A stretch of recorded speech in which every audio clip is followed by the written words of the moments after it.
First of all, I would like to thank the European Parliament for its strong and unwavering support for Ukraine. Russia continues its war of aggression against Ukraine with brutal attacks targeting not only Ukrainian military infrastructure, but also its civilian population and energy systems. Europe has been at the forefront of supporting Ukraine since the first day of the aggression. In total, the European Union has provided close to 178 billion euros in support since the start of the war, and this is much more than any other global partner.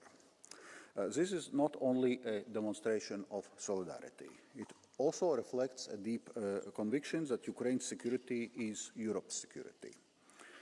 Through the Ukraine facility, we are playing a pivotal role in supporting Ukraine's European ambitions, providing the necessary backing to implement crucial reforms, and bringing them closer to their goal of EU accession. We also continue supporting Ukraine in meeting its defense needs. The 62.3 billion euros in military assistance measures have been disbursed by the European Union and member states to date, including through the peace facility. The act in supporting of ammunition production, or ASAP, was instrumental to increasing the production of artillery shells from 300,000 in 2023 to 2 million planned this year. In addition, approximately 80% of the 2 million rounds of large caliber ammunition pledged for Ukraine have been delivered, reflecting strong progress towards our 2025 goal. Last week, with your help, we successfully concluded negotiations on a European Defence Industry Programme, securing final agreement that will also serve to provide crucial support to Ukraine's defence sector. With 300 million euros in funding under Ukraine Defence Instrument, EDIP will help modernize Ukraine's defence capabilities, but also paves the way for closer integration with our European defence ecosystem and architecture. It will also help reinforce our cooperation with Ukraine on key defence capabilities. This includes on drone-related technologies, as you called in your resolution of 8th of October, responding to the incursions into member states' airspaces by Russia. This partnership is beneficial for both Ukraine and Europe. However, as President von der Leyen said in her State of the Union address, it should not only be the European taxpayers who bear the brunt of this support. This is Russia's war, and Russia is under obligation to compensate Ukraine for the damages it has caused. This is why, under the European Union's leadership in 2024, G7 members unlocked 45 billion euros in additional funding for Ukraine under the Extraordinary Revenue Acceleration Initiative. These G7 loans are being and will be repaid using profits generated by the immobilised Russian central bank assets in the EU. The implementation of the existing ERA loans is progressing well, with 25.3 billion euros already disbursed by the G7 partners and the EU. It also marks an important step. Russia is already beginning to pay for the destruction it has caused in Ukraine. But the significant increase in military expenditures driven by Russia's ongoing attacks has put substantial strain on Ukraine's resources. As a result, additional support is needed to sustain Ukraine's defense efforts. This is why President von der Leyen proposed in a State of the Union address to provide Ukraine with a reparations loan funded by cash balances of the immobilised Russian central bank assets held in the EU. Ukraine will have to repay this loan only once Russia pays for the damages. This initiative will be fully compliant with international law, which remains our guiding principle on our actions. This reparation loan would mobilize significant new funding for Ukraine and help send a clear message to Russia that its war of aggression will not succeed. And we are working towards a collaborative effort with international partners to ensure fair burden sharing on supporting Ukraine also going forward. And should European leaders agree to take this work forward in their meeting on 23rd, 24th of October, the Commission stands ready to come forward with a proposal in the coming weeks. Thank you, and I look forward for hearing your views in this matter. Thank you very much, Commissioner, for this. And now we will begin the first round of speakers on behalf of the political groups, beginning with EPP and Mr. David McAllister for 1.5 minutes, please.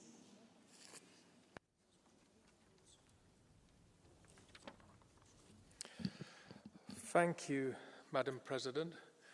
As we have just heard, the debate on the use of Russian frozen assets requires a very careful balance between political responsibility, legal feasibility, and financial stability. In my view, the new proposal on the table is both bold and necessary. We can provide Ukraine with an interest-free loan of nearly 140 billion euros using assets of the Russian Central Bank that have been frozen here in the European Union. Politically, this plan leaves no doubt the European Union stands with Ukraine. The Kremlin will only regain access to its funds once it has fully compensated Ukraine for the destruction it has caused. Legally, this mechanism can be designed with a clear EU legal framework, provided the political will is there. A decision at the European Council on Thursday would enable legislation to be put forward in order to start payments next year. Financially, the mechanism safeguards the integrity of the financial system because to use the frozen Russian assets for so-called reparation bonds leaves the Russian assets technically untouched. Ukraine must be in the strongest possible position before, during and after any ceasefire. We must ramp up the pressure on Russia's economy until Putin is ready to make peace. To use the full value of Russia's immobilised sovereign assets would provide Ukraine with the resources it needs. Thank you. Go for it, Commissioner. Thank you very much. The next speaker is Thijs Reuten for S&D for 2 minutes, please. Thank you, President. Colleagues, I'm quite disappointed that the Council is not here, but I'm sure they're listening carefully. Now is the time to support Ukraine and to show European leadership towards a durable peace. Now is the time to support the Commission's proposals for the reparations loan. It's legally sound, avoids confiscation, is morally right, and you have broad support here, Council, to do it. Russia's aggression and responsibility for reparations are indisputable. The process to render binding decisions will take time, time that Ukraine nor we have. The strategic moment is now.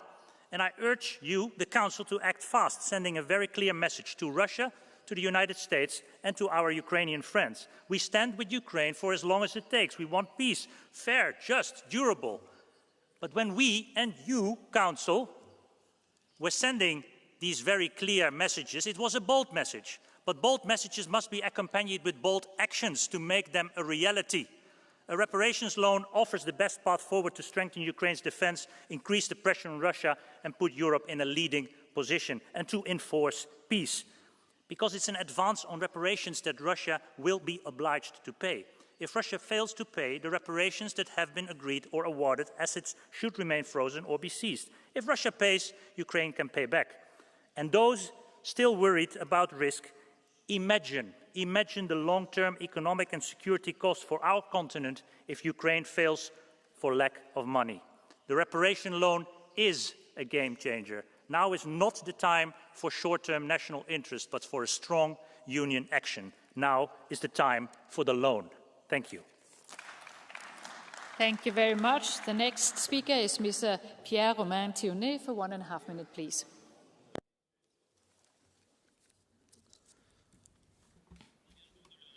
The commitment of Europe to support Ukraine in its fight for sovereignty is not just right, but it's in our interests. And the way in which we provide this support without adversely affecting the budgetary situation of our countries is important. However, the idea of using Russian assets is something which I am very concerned about. We have seen Russia having to change its strategy. It's having difficulties with its aggression. And this is a regime, which you know, which pours scorn on international law. And the failure of this is going to have clear consequences because the debt which will ensue is going to fall back on the shoulders of the European Union citizens. 140 billion euros is what we have as assets of Russia. I think we need to use this as a potential negotiating instrument, a financial instrument that we can use against Russia. We don't want a financial burden. We need to help Ukraine to finance its reconstruction, of course, but we prefer mechanisms which are politically tenable and that we can provide what the Ukrainians materially really need. Speaker is Mr. Adam Bilan for 1.5 minutes, please. Madam President, Commissioner, since our last debate on the frozen Russian assets, Moscow has fired thousands more rockets and drones at Ukraine, with incidents affecting European airspace and critical infrastructure. Each one of them is a reminder that this is not a distant war, but a direct challenge to European security. Today, as we debate stepping up support for Ukraine's reconstruction and defense through the use of frozen assets, Russia's aggression has already cost hundreds of thousands of lives and devastated Ukraine's economy, but it has also tested Europe's resolve and credibility. Poland, as one of Ukraine's closest allies, knows all too well the cause of aggression and the danger of hesitation, but also the strength that comes from solidarity. We therefore strongly welcome the Commission's determination to act swiftly and decisively. Using Russian assets sends an unmistakable message. Aggression has consequences, and those who wage illegal wars will pay for the damage they cause.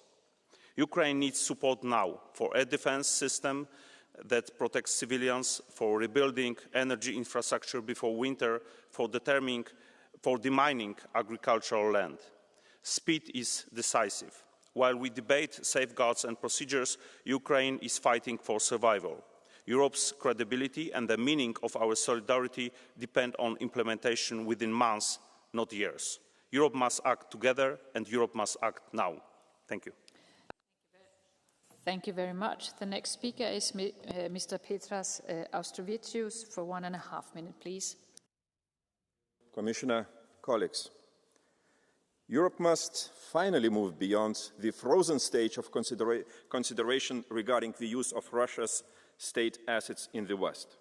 For 4 years, we have been going around in circles on this issue, neglecting our legal, political, and moral obligation to support Ukraine. Europe, just do it. Having crossed the Rubicon of international law and humanity, Russia must compensate Ukraine and Ukrainians for their losses. In this regard, the decision made by the European Court of Human Rights in July this year should be welcomed, as it provides a legal basis for compensating Ukrainians for the damage and consequences caused by the aggressor. The idea of reparation loan for Ukraine, which is currently under consideration, will ensure the country's financial stability amid unprecedented military pressure in general. It is crucial to hold Russia accountable and ensure that it pays a high price for its bloody aggression. I have to admit, I'm deeply disappointed by the Trump administration announced decision to abstain from participating in the Ukraine's reparation loan, thereby weakening Western unity and decreasing pressure on Russia. Dear colleagues, Ukraine is not for sale. Ukraine's future is to be decided by its people. And again, Russia must pay, compensate, and accept legitimate terms. Thank you.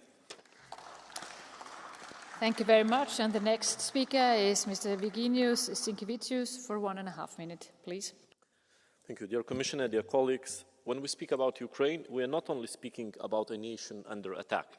We are speaking about the very foundation of international law and human dignity. Every destroyed home, every child displaced, every mother grieving, they remind us that justice delayed can become justice denied. The aggressor must pay. Russian state and oligarch-linked assets frozen in Europe are the lawful way to do it. These assets are not ours to appropriate. They are instruments of accountability under the rule of law, international law, including the principles of countermeasures, under the law of state responsibility that gives us a very clear path. Those who destroy must pay for what they have destroyed. We need one solid mechanism, clear legal basis, due process, and independent oversight. We are not seizing property in vigilance. We are ensuring that aggression does not yield impunity. Using frozen Russian assets within a legal framework for reconstruction, for hospitals, for schools in Ukraine, transforms financial punishment into moral restoration.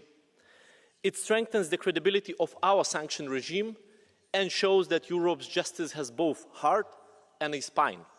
Let us remember, the rebuilding of Ukraine is not a charity. It is a restitution necessary and righteous. The aggressor must bear the cost of its aggression. If we truly believe in a rule-based order, then it's time for the rules to serve the victims, not the violator. Thank you very much. The next speaker is Merja Kyllönen for 1.5 minutes, please. Arvoisa rouva puhemies, tuemme Ukrainaa niin kauan. President, we support Ukraine, and we shall do so as long as necessary. We have all heard this phrase, this promise repeated, but the missiles don't stop. They don't get the necessary defense systems, and they don't have what is needed to reconstruct. One of the best means at our disposal has not been implemented. These billions of euros of Russian assets which are frozen in different parts of Europe. This is not just figures. It's state assets that we're talking about, the assets of a state which is pursuing this war.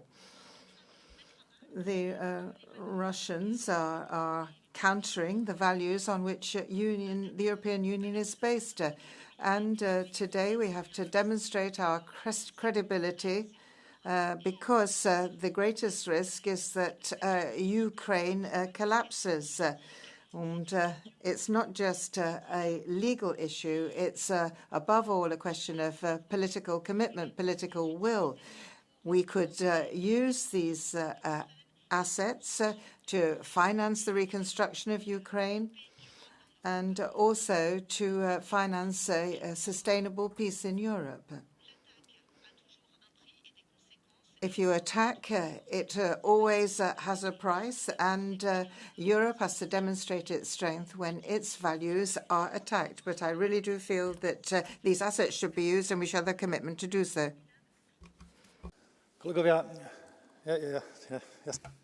Colleagues, are you being serious? What do you want to strengthen? How much money more do you want to send to Ukraine? We've already sent them 50 billion euros from the current budget. Another 100 billion is planned from the forthcoming budget. Then we had dozens of billions from extraordinary aid and hundreds of millions through military assistance. How much more money? How much faster do you want to go? How much more do you want to increase this amount? You're always talking about Ukraine. We hardly ever talk about anything else other than sending money to Ukraine. Here we have a member state, Hungary, a country that is contributing to our budget. You're blocking their money, but Ukraine, which is not a member state, you're giving them hundreds of billions of euros. So people who need help with their housing costs, or young people who want to have some future in Europe, they don't get money from you, but you keep on sending the money to Zelensky. This is not the Ukrainian Union, it's the European Union, okay? We should focus on European issues, European problems. Ukraine is not yet a member state of the EU, and it will not be for a long time. So we need to focus more on EU issues, on the problems of our citizens, and not everybody else's problems. So, dear commissioners, please, enough of this. Please start focusing on European issues, not global issues. Thank you. Thank you. Now I will open up for the blue card option in case you want to use it. And the next speaker is Mr. Pekka Toveri for 1 minute, please. Thank you, Madam President, dear colleagues. As already mentioned here, every day that the war continues, innocent Ukrainian soldiers and civilians die. Therefore, we have to act fast. However, there are some who want the United States to support the use of frozen Russian assets in G7. Well, what we have learned about President Trump is that the only predictable thing about him is that he is unpredictable. Therefore, we can't wait President Trump maybe to one point somewhere in the future to agree with the EU. We have to grow up and take the independent actions now without waiting in the United States. Some people are afraid of the possible legal actions against us. Same time, Ukrainians are every night afraid of losing their lives on the Russian attacks. We owe Ukrainians to act faster. Slava Ukraini. Thank you. And the next speaker is Helene Fritzon for 1.5 minutes, please. Tack, fru talman.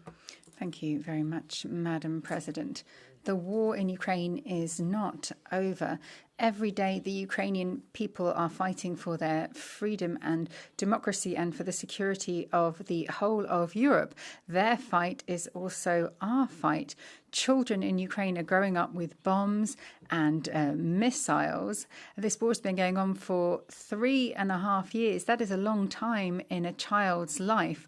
We need to continue standing by Ukraine's side, in the humanitarian, social and military aspects. We need all of the member states to have at least 0.5% of GDP in supporting Ukraine. We are spending more on Russian gas than we're sending in support to Ukraine. And in that way, we're filling up Putin's war chest. The Commission has to put forward specific proposals to see how we can help to finance Ukraine's reconstruction. Rebuilding Ukraine isn't just about buildings. It is about a future. It is about dignity. It is giving people the possibility to live in peace. And here the EU must show leadership and be steadfast in its support to Ukraine. We can't allow Putin or Trump to dictate the terms and conditions. It is up to Ukraine. Slava Ukraine. Så mycket. Og næste taler er herr Anders Vistisen for 1 minut. Værsgo. 75 milliarder danske kroner. 75 million Danish crowns is what we in Denmark so far have paid to the Ukrainian freedom fight. The Danish Prime Minister Mette Frederiksen says that we should be exemplary and lead, and that's why we have donated more than everyone else. We try to set a positive example for the rest of Europe. So let's look at that example. There are only 2 other social democratic government leaders left in Europe: Spain, Malta, and Denmark, who have given 25 times more than Spain, 250 times more than Malta. And when we look at the net contribution, well, Spain is the only NATO country who is unwilling to spend 5% of the GDP on the defense alliance. When it comes to the frozen Russian assets, it is in fact the Belgian government who is saying no in the council. A Belgian social democratic government, I might add. So, Mette Frederiksen, before you start pointing your finger at the Danish population, instead point your fingers at your real friends in the EU, because those are the ones who are in fact stalling the help for the Ukraine. Thank you. For 1.5 minutes, please.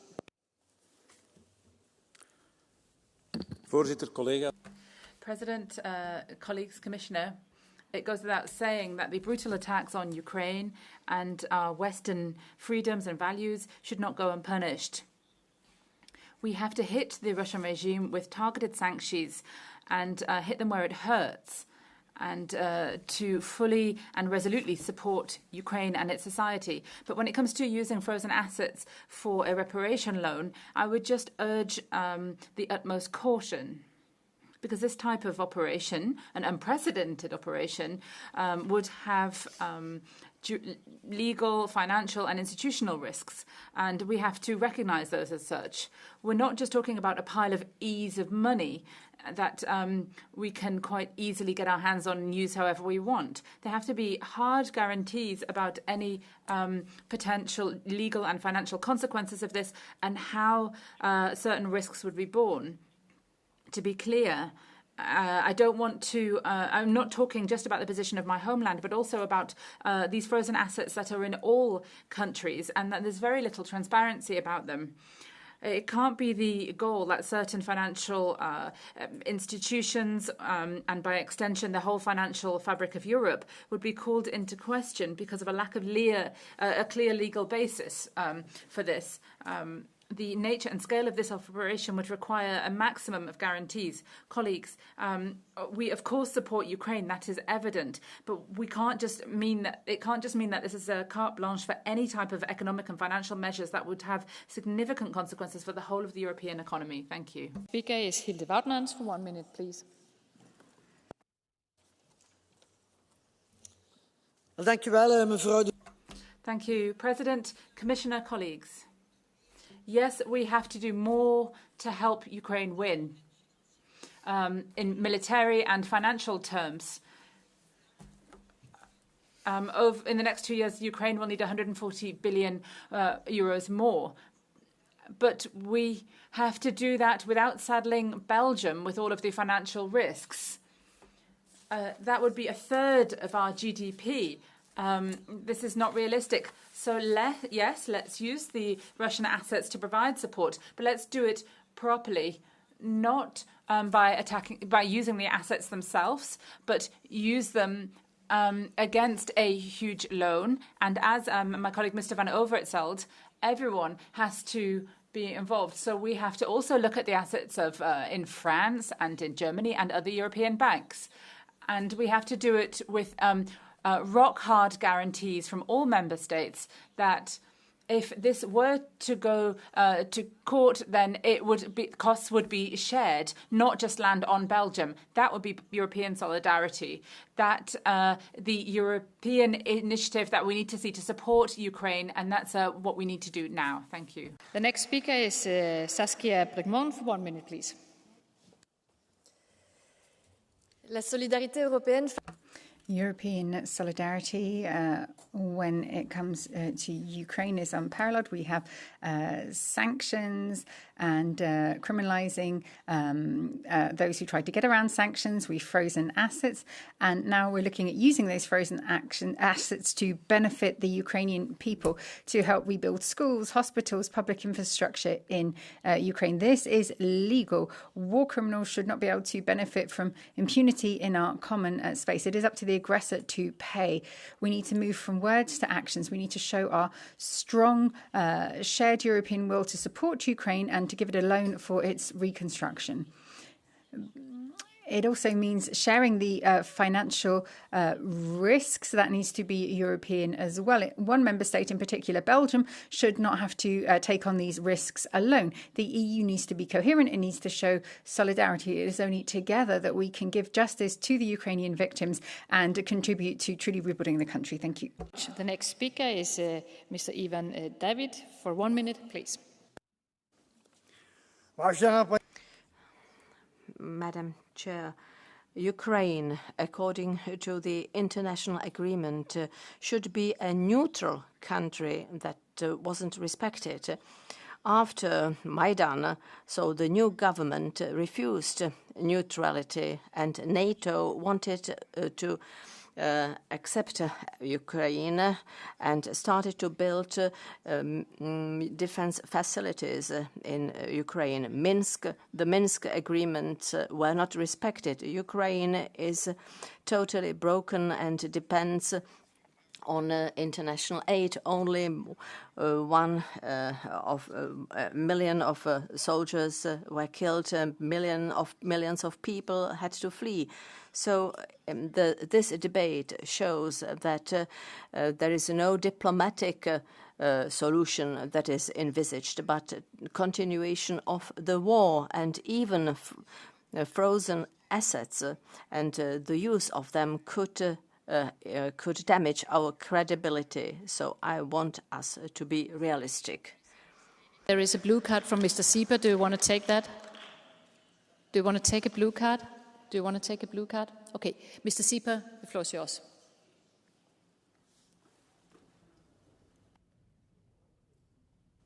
Thank you, colleague, for accepting the blue card.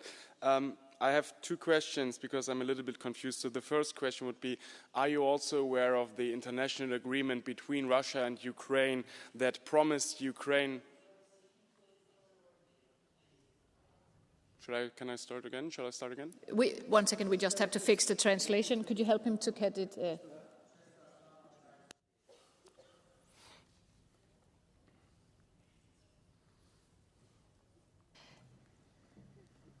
So, Mr. Sieber, start all over, please. Thank you, Ms. Vice President.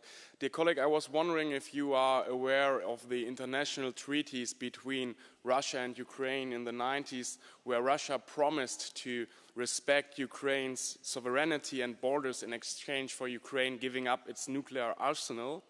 And also, did I understand you correctly that once a state breaks international agreements, that's a reason to wage an illegal war of aggression against that state? Thank you.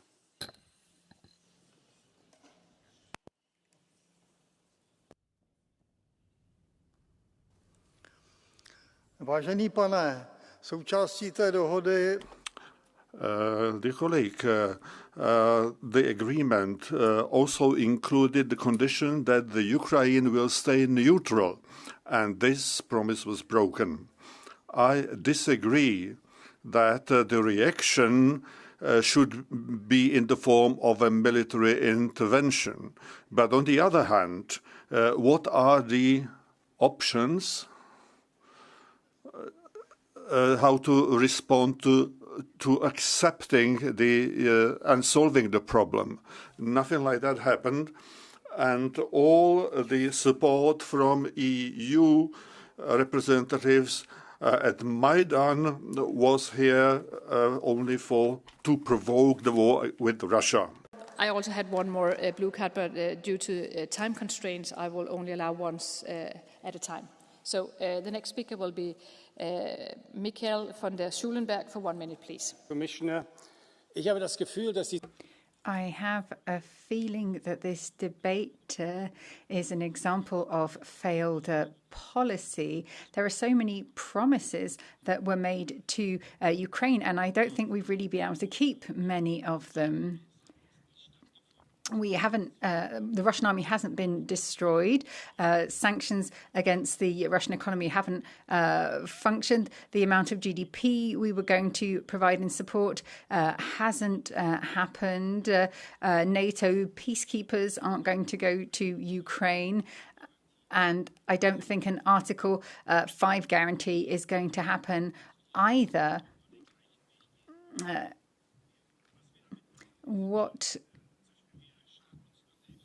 I think we only have ourselves to blame.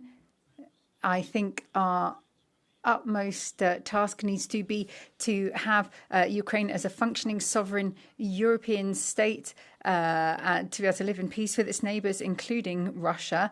And this can only be achieved if we negotiate. Thank you. The next speaker will be Michael Gahler for 1 minute, please. Ja, Frau Präsidentin. Madam President, dear colleagues, over the past few days, we've seen that Russia is going even further in Ukraine. And if Russia were to win the war, then what might happen in our European Union countries? This is not something I'm just dreaming up. It could be a reality.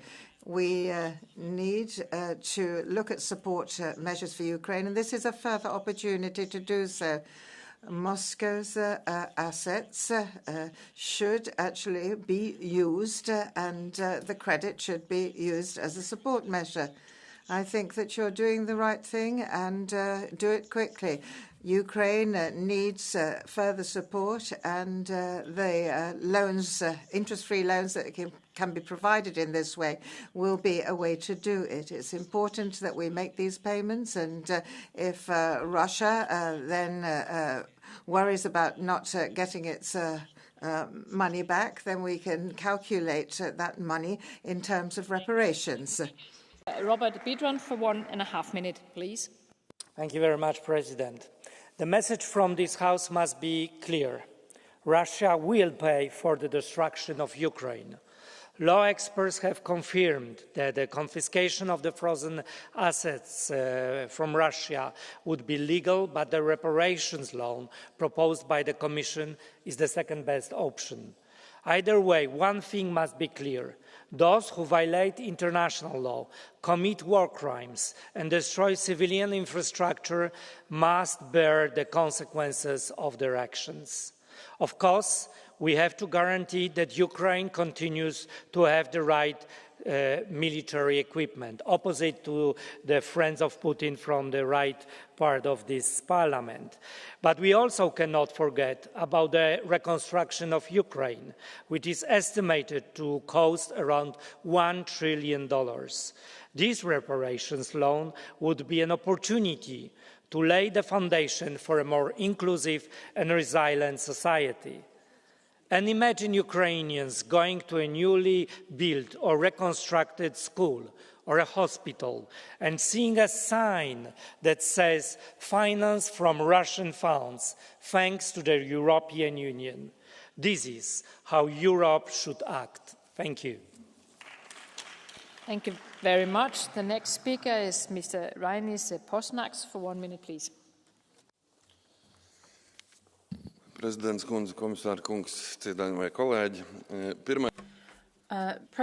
colleagues, the first call to set up a legal basis to seize Russian frozen assets was launched here on the 9th of November 2023. Since that, we've seen a massive scale invasion and asked for there's been at least 6 resolutions where we've asked for these assets to be used for Ukraine. I'm happy to see we're finally moving in that direction. I understand the concerns of some member states about the legal consequences. The responsibility should be shared on the basis of solidarity. But what I don't understand is losing investor trust. We're talking about an aggressor here. This is the message that we need to send out. If you invade a independent country, you will lose everything. And if we do see the moment when these assets go to Ukraine, then we want to see this happen properly. For 1 minute, please. Thank you very much, Frau Präsidentin, Herr Kommissar. Madam President, Commissioners, ladies and gentlemen, what are we waiting for? When we look at the brutal attack on Ukraine, it is high time for us to act. Putin is a war criminal. Now he's going to Budapest. Really, he should be going to The Hague in front of the court. That would be justice. And justice is also using frozen Russian assets to provide support to Ukraine, to help them survive, to rebuild their country without interest. We should really be doing everything we can. Putin has to pay for what he is doing in Ukraine. It's not destabilizing the Eurozone. It's not going to be a burden on our economy. It is the right thing to do. Ladies and gentlemen, it's really high time that we talk less and we act, because in the Ukraine, everything is burning. So we need to stop talking and we need to do everything in our power to end this. Thank you. Strack Zimmerman, do you want to take a blue card from Mr. Sieper? Mr. Sieper, up there, 841. Please, Mr. Sieper.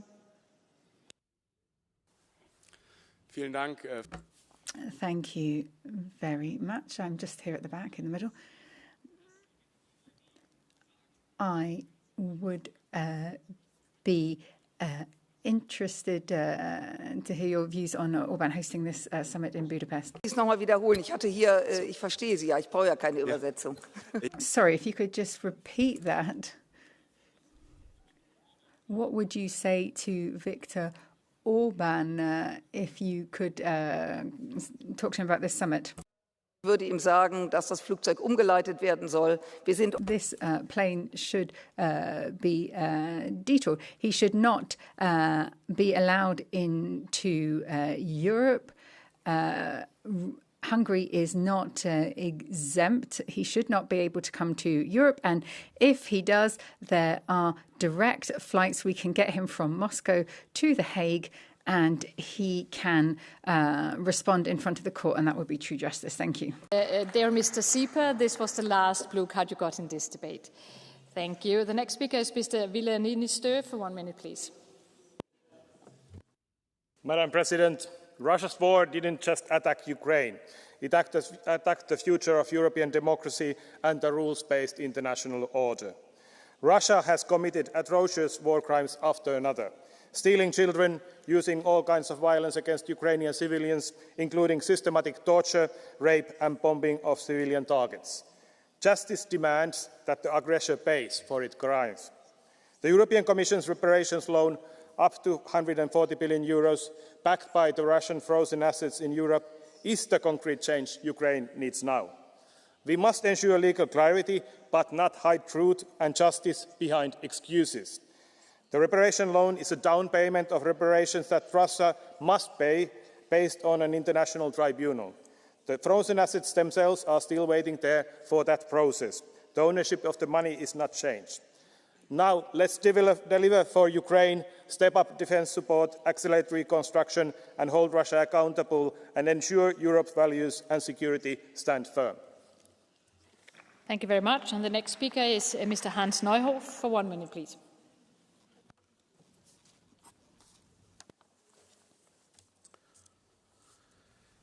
The planned seizure of Russian assets is not an expression of the rule of law. It is a hollowing out of it. The state law is a basic pillar of European law. Do you want to jeopardize that? Reparation credit sounds harmless. But what we are seeing here is a legally tarnished expropriation. If we were to seize the reserves from a central bank of another country, what would people say? The warning's not just coming us, it's coming from the ECB and others. Everybody is referring to a risk of stability and loss of capital. Colleagues, the EU countries obviously don't have enough resources to combat Russia's attack. And the latest idea is really unacceptable. Laws create new realities. So please get real at last. There is a blue card from Mr. Mulacek. Do you want to take it? Yes, please. Seat 590, please. Szanowny panie Dear colleague. Szanowny panie pośle. Dear colleague, it is with a huge surprise that I listened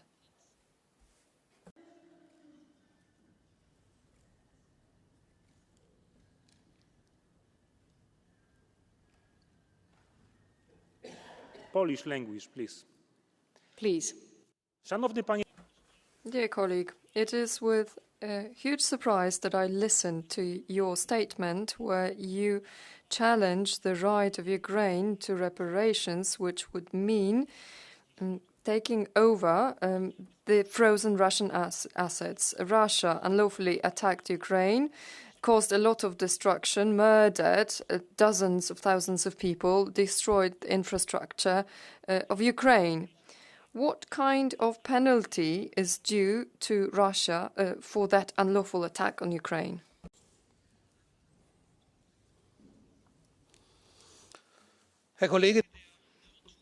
Colleague, well, the mistake that you're using as a basis is that Russia is going to actually pay reparations. Russia's not going to do that. How are you going to force Russia to do that, to pay reparations?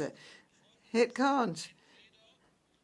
The consequence is either that the central bank reserves do have to be expropriated, or the EU just remains sitting in its garden of Ukraine. Der Kollege Neuhaus eine ganz besondere Tünnis, das habe ich noch nicht gesehen. The situation is clear. We need to make Russia pay. But I also really don't understand the legal problem that some people are having here, because when you listen to Putin, then Russia goes all the way until Lviv. So even if we listen to those people, what we are doing is taking Russian money and investing it in what Putin calls Russia. I was very surprised when colleague Ulrich said that we have European problems and we need a European solution for that. That's something that I've never heard from the ESM. So that's also something that goes for Putin. But I also want to answer the question that he gave to us. What else do we want to give to Ukraine, and how long do we want to give it? It's quite simple. We will support Ukraine with whatever it takes and how long it takes. Slava Ukraini. Thank you. Thank you very much. The next speaker is Mr. Markus Ferber for 1 minute, please.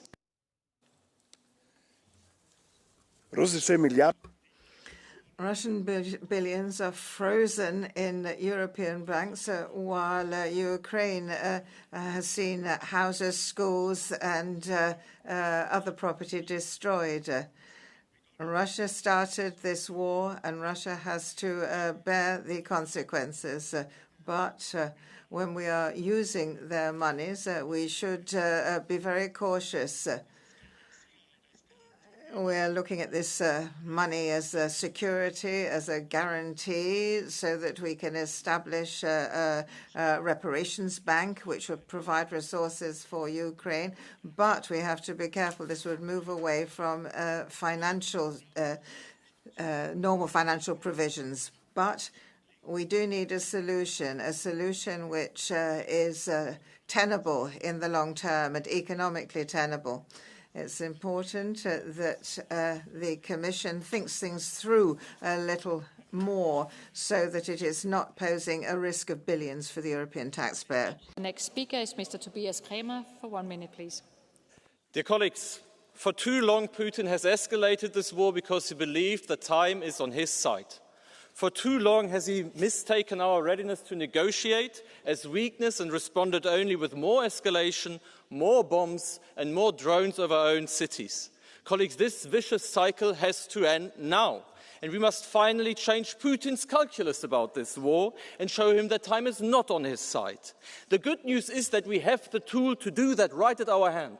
We have 200 billion of Putin's own money frozen on European bank accounts. And by using these assets to create a reparation loan for Ukraine, we can put Putin's money into a leverage for peace. We can give Ukraine the means to defend itself as long as it needs, and we can create a clear incentive for Putin to end the war quickly, because the longer he drags it out now, he not only pays with the lives of soldiers that he doesn't care about, but with money that he does care about. Colleagues, this is Putin's war. He wanted it. He prolongs it. He escalates it. It's time he starts paying for it. Thank you. Thank you very much. The next speaker is Mr. Kosma Slutowski for 1 minute, please. Madam President, Mr. Commissioner, ladies and gentlemen, using frozen Russian assets to defend Ukraine is, of course, a good idea, but it comes a bit late. Today, we are talking about the 19th package of sanctions. The 19th, perhaps only the 45th or 56th will prove effective. We should have given that money to Ukraine a long time ago. Then we wouldn't have had to grant so many loans. And Kiev would be fighting against Putin for Russian money.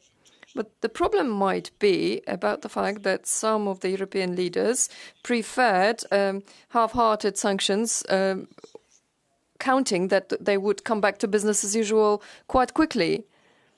Perhaps only recently some people have understood that there will be no second reset of relations with Moscow. I hope this will not be just an injection of cash for French and German companies that used to do business with Russia not a long time ago. Because if this is what European solidarity is about, we have already lost the war. Thank you very much. The next speaker is Mr. Urmas Paet for 1 minute, please. Dear colleagues, perhaps a decision will finally be made to use the frozen Russian assets to support Ukraine's reconstruction.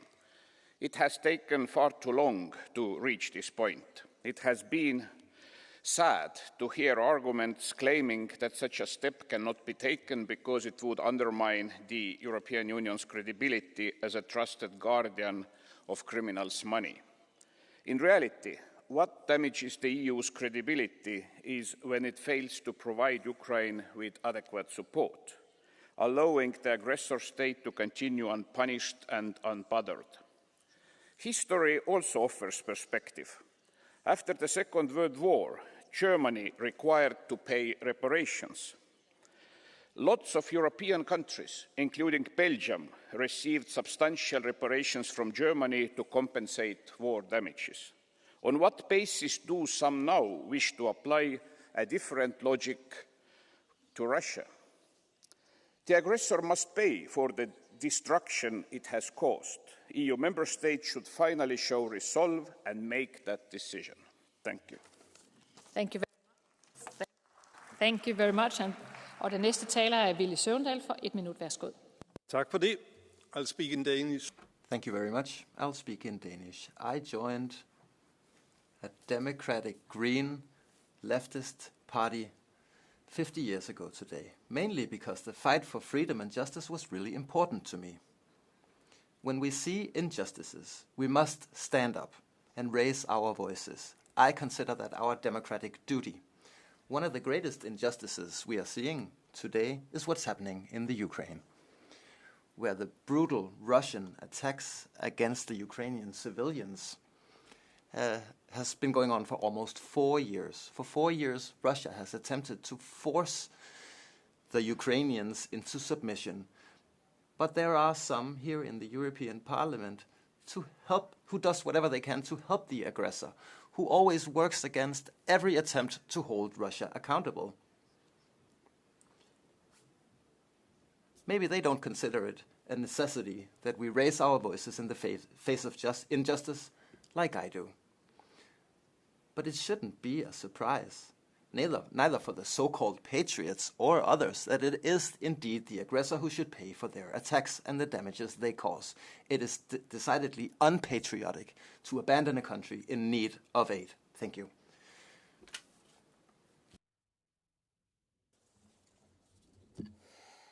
Благодаря, госпожо президент. Thank you, Madam President. Colleagues, today's debate shows nothing less than fraud against European taxpayers. Under the cover of using Russian assets, we're now seeing that 140 billion are going to be used and sent to Ukraine. But you can't guarantee a loan against assets that aren't yours. Even experts have recognized that the ownership of the assets won't change. So this doesn't guarantee anything. Those who are paying the real guarantees are European taxpayers, and the citizens are the only guarantors of this loan. Ukraine will get reparations from Russia, but we're not mobilizing Russian assets here. What we're doing is taking on a shared European debt, which is not allowed. It's just masking what we're really doing. And we're doing this on behalf of a foreign country, not European. 1 minute, please. With the interest-free loan for Ukraine on the basis of Russian assets to the tune of 140 million euros, the EU is planning a break in constitutional law with unforeseeable consequences for its own economy. 3 comments on this. What the EU is planning is robbery. It's going to adversely affect the EU financial centres for a long time. For who is going to invest in robbers? The financial risk for the war credit is something which is going to be borne by the European taxpayer. This means for Germany 35 billion euros for the new shadow economy. And this is something we can expect, the actual expropriation of Russian assets is going to be countered by the siege of European assets. Instead of playing around here and working out how you can generate money for the war, the EU at long last should use its brain and make a contribution, a constructive contribution to solving the situation and finding peace in Ukraine. It's time to expect, this is something we can't expect from van der Leyen and Mrs. Callas, and it's high time that they leave. Pasquale de la Parte for 1 minute, please. Thank you, Madam Chair. Nuestra prioridad absoluta debe ser. Our absolute priority should be bringing Putin to the negotiating table, and we need to alter the calculations. He thinks we will tire first or run out of financial resources, military or politically, for Ukraine. And this will be his mistake. We need to ensure that we give Ukraine all of the military financial support that they need over the next few years. And for that reason, we believe that these frozen assets should be used as a guarantee to help fund a loan to Ukraine. Russia will probably never pay the reparations.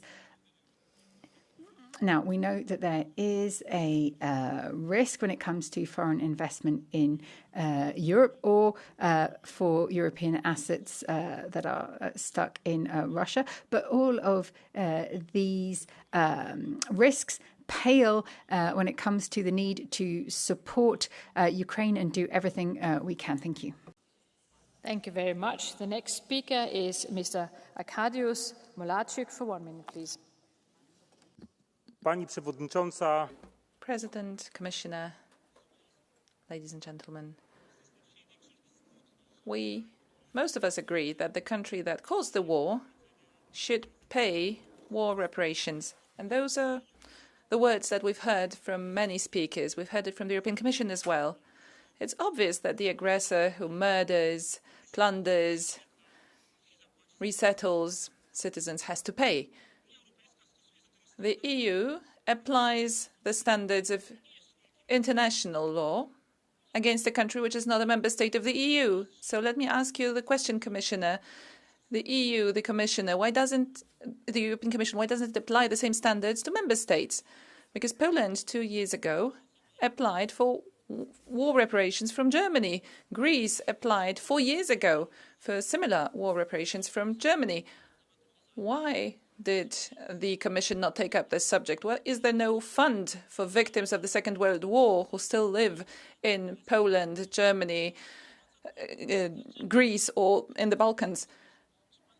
Why are you turning your head away? Do you have the courage to say why the Commission is not doing that? We request the same standards for EU member states. Thank you.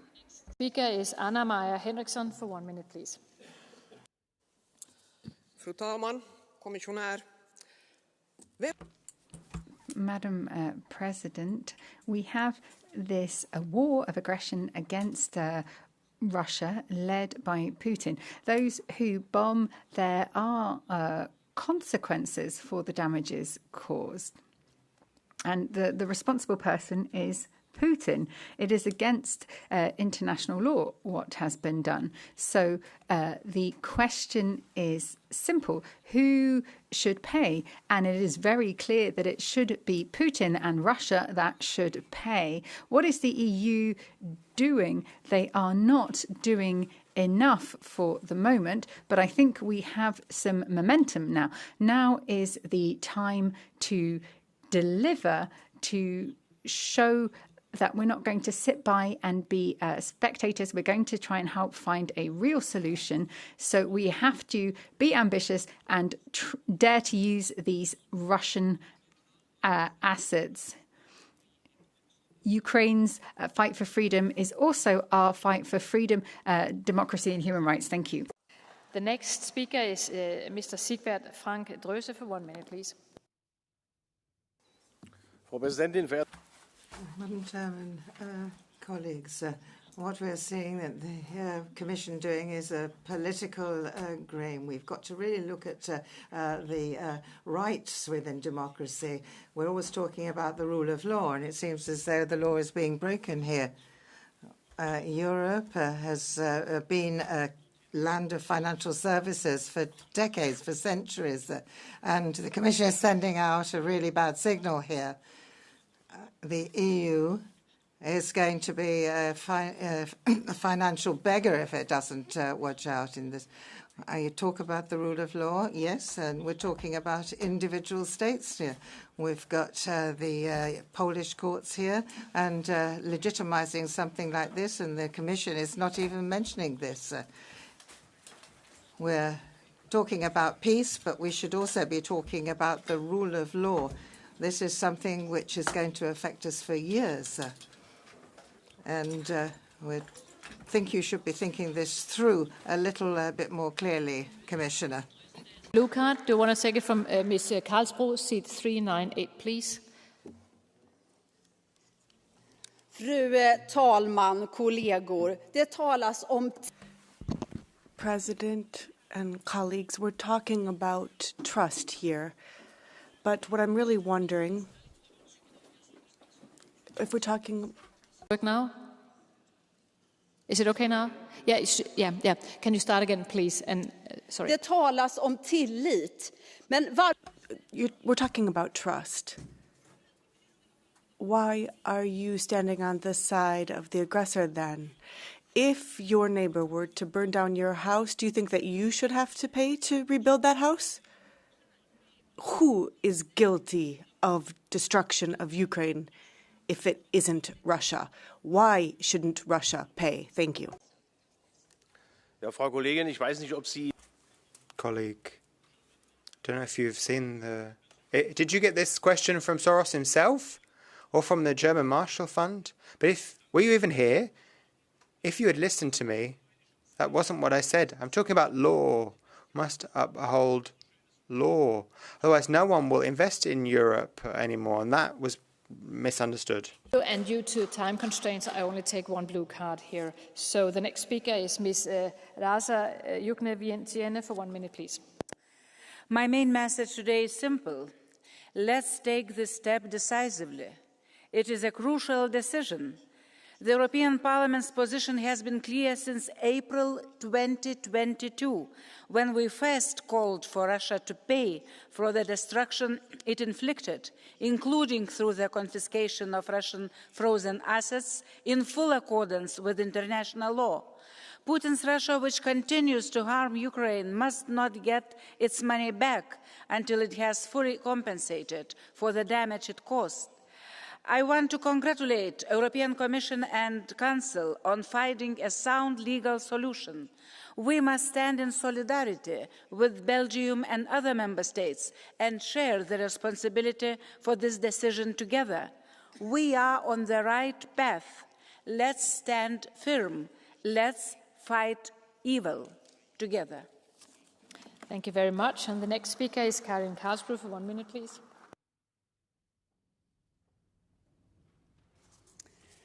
Fru talman, kommission. President, colleagues, it is time for Russia to pay for the war in Ukraine. The European Union must take determined steps as a result and freeze all Russian assets until the damage is repaired. But why don't we already have a decision on this? It's simple. There are several member states who don't feel comfortable, who don't want this. There's this concern. And there is this concern that Russia will never pay for the damage it's caused. And there is a fear for the consequences for the EU. But we have to end and wipe away these concerns. There is no reason to be concerned about using these assets. What we should be concerned about is Ukraine losing, that Putin wins the war. Make Russia pay. 1 minute, please. Voorzitter, collega's. Thank you very much, President. Colleagues, Ukraine is currently the front line of defense and therefore deserves whatever it takes. There's an attempt to a rapid solution for this use of the Russian assets. It's much like the board game. We know that these assets are garnering interest, but let us not forget that this money could be used for military aid or for the reconstruction of Ukraine. On the flip side, however, there is a structural choice, a structural fund for Ukraine. If we use 2% of our expenditure, we could rally 150 billion euros. 150 billion, and then continue to use the interest for Ukraine and support militarily and financially Ukraine. We'll use the frozen assets for the reconstruction. Thank you. Is Mr. Michael Sterber for 1 minute, please.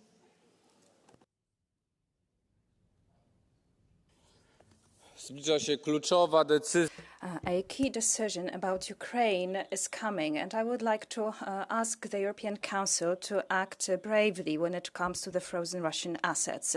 Ukraine needs these assets now, and the European Commission is ready. And this is the question, Commissioner. Well, this is the question, basically. Is the Commission ready to prepare a legal act on the use of these assets to finance the loan for Ukraine? Now, releasing these billions of euros will make it possible to finance defense for 2 or 3 years.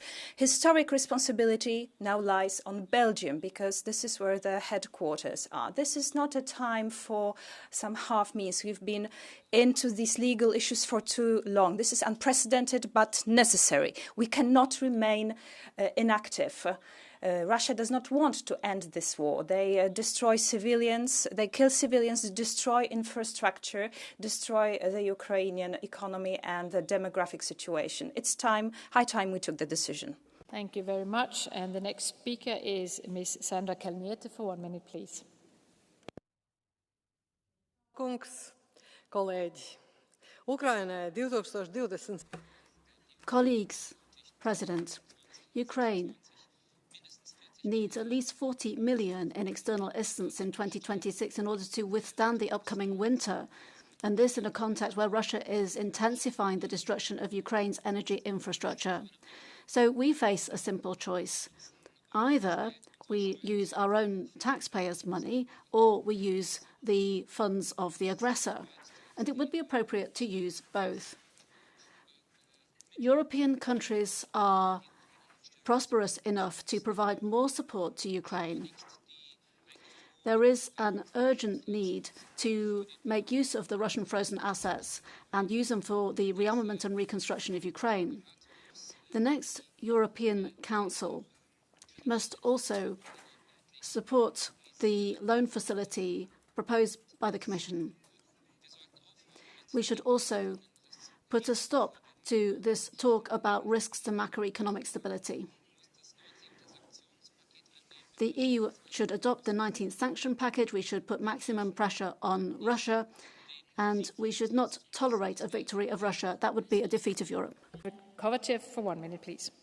Thank you, Madam Chair. Dear Commissioner, I warmly welcome today's statement by President Zelensky, the European leaders and the Prime Minister of Great Britain, which underlined the ongoing work to prepare measures to use the full value of the Russian immobilized sovereign assets so that Ukraine has the resources it needs now. As a crucial part of these efforts, I would like to call on the European Member States and the Commission to quickly approve the proposal to create a Ukrainian reparation loan. This loan would use the cash balance created by the Russian assets as loan. It is legally sound and morally just way to put those resources to work for the Ukrainian people. This mechanism will not confiscate Russian assets, it will use them to hold Moscow accountable. Russia will remain the owner of the assets, but will only recover them after it honors its obligations to pay reparations to Ukraine. It will prove Ukraine will withhold these funds now while respecting international law and without strengthening Europe's national budget. It demonstrates the ability of Europe to lead independently. All European Union's member states have the moral obligation to back this proposal without delay. We need to act now, Commissioner. Thank you. Thank you very much. So now we come to Catch the Eye, and we are under really time pressure, so I can only allow 5 speakers, and I have favored those who have stayed here during the whole debate. And I begin with Mr. Kolar, seat 500, please.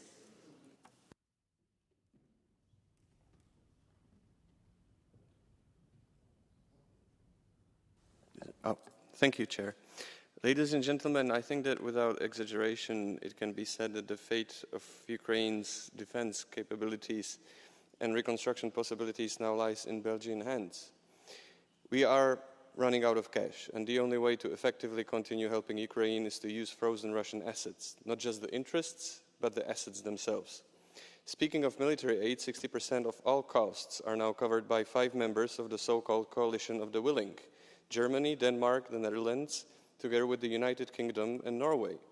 With the withdrawal of US financial participation, Europe must look for new funds if we don't want the aid to collapse next year. Using this Russian money would mean securing funding for this purpose not only for 2026, but also 2027. And honestly, I don't see a single reason why the European taxpayer should carry this load rather than the one who is responsible for the war. After years of endless reports of attacks on civilians and atrocities committed by the Russian army, we can no longer protect the assets of a criminal regime. So, dear Belgian colleagues, I urge you, do not protect Russia's assets, protect Ukraine. Thank you, dear colleagues. Please, catch the eyes for 1 minute, please. The next speaker will be Mr. Lopez Aguilar, seat 316, please. And please remember, 1 minute. President, Commissioner Dombrovskis, we as the Parliament have supported all of the packages against Russia, including the freezing of assets from the Russian Central Bank after various actions. So 300 billion euros of frozen Russian assets. That's what we're talking about. And, you know, I know you're talking about how viable a legal solution is and how we can repair the damage that Russia has done in Ukraine and what it has done against the Ukrainian citizens. But what's more worrying than the legal issue is the lack of unity in the EU. We've got Orban inviting Putin to visit him despite the judgment of the ICC. So the future of Ukraine cannot be decided outside of the EU without the EU's involvement. And Ukraine must be listened to. Ukraine's future must be decided, and not just between Trump and Putin. Is Mr. Salimas, seat 323, please. Thank you, Madam President, dear Commissioner, dear colleagues. Ukraine needs predictability, stable multi-year support that America no longer guarantees, and Europe has yet to deliver at a full scale. The Commission's proposal to use frozen Russian assets for reparation loans is a welcome first step. Russian state money must be used for Ukraine's self-defense, not for the aggressor's future. It also has a sound international legal basis. Reparation loans are legitimate third parties' countermeasures to Russia's ongoing war of aggression, which is the gravest breach of the UN Charter. They meet the requirements of proportionality and temporariness under international law. They also are of exceptional nature as applied only in respect of aggressor and only for the aggression. Europe has the duty to assist the victim by all possible means. There is no other choice to secure our common European future. Thank you. Thank you very much, also for sticking to the time. Next speaker is Mr. Van Lansort for seat 30, please. It's time to make the aggressor pay. I've been calling for it for years, and now the moment seems to finally be there. 250 billion euros of Russian state money is frozen in European banks. It's so much money, using it can change the outcome of the war. This is our chance to help Ukraine rebuild what Russia destroyed without European taxpayers having to pay a single cent. This is our chance to make sure Ukraine stands strong in upcoming peace talks. This is our chance to show Putin that Europe has no war fatigue, that when the US retreats, Europe doubles down. Opponents of this plan say it's too risky, it sets a dangerous precedent if we use money from an aggressive dictatorship. But this is exactly the precedent we need to set. If you don't start a war, destroy millions of homes, bomb hospitals, torture soldiers, kill civilians and abduct children, then you have nothing to fear. Thank you. The next and last speaker in this round is Mr. Brown, seat 857, please. To others, you wouldn't like done to yourself. The very fact that you're discussing here prospects and possibilities of bold blazoned theft is an outrage. Don't behave like Bolsheviks. I know you are, as far as, your attitude towards property is concerned. You present your Bolshevik attitude very often, but don't be fools also, because it's foolish. It's not only wrong, morally wrong, legally wrong, but it's politically stupid. Thank you very much. Thank you. And now we come to the last speaker in this round, and I will give the floor back to the Commissioner, Commissioner Dombrovskis. Please, the floor is yours to wrap up the debate. Thank you.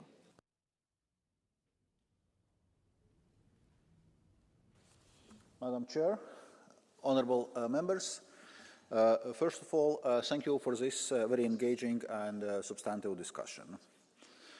This debate has once again shown the resolve of European Parliament to continue supporting Ukraine.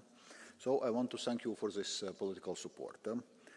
We must continue to intensify our efforts across all fronts to bolster Ukraine's resilience and strengthen our support. This includes providing additional assistance, remaining committed to Ukraine's European accession path, and seizing every opportunity to bring a swift end to Russia's war of aggression. To do so, we'll continue using all the instruments we have in our disposal.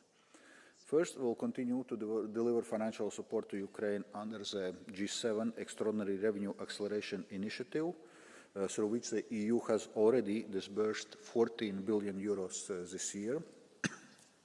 Second, through the Ukraine facility, we'll continue to provide significant support to Ukraine as it works to implement crucial reforms. Thirdly, we will continue to support Ukraine in meeting its defence needs, notably through Ukraine Support Instrument in the European Defence Industry Programme. Ukraine will be treated as an EU member state under the instrument and will receive direct support for procurement and ramp-up actions. Similarly, under recently established Security Action for Europe, so SAFE instrument, there the member states also expressed interest in involving Ukraine under SAFE.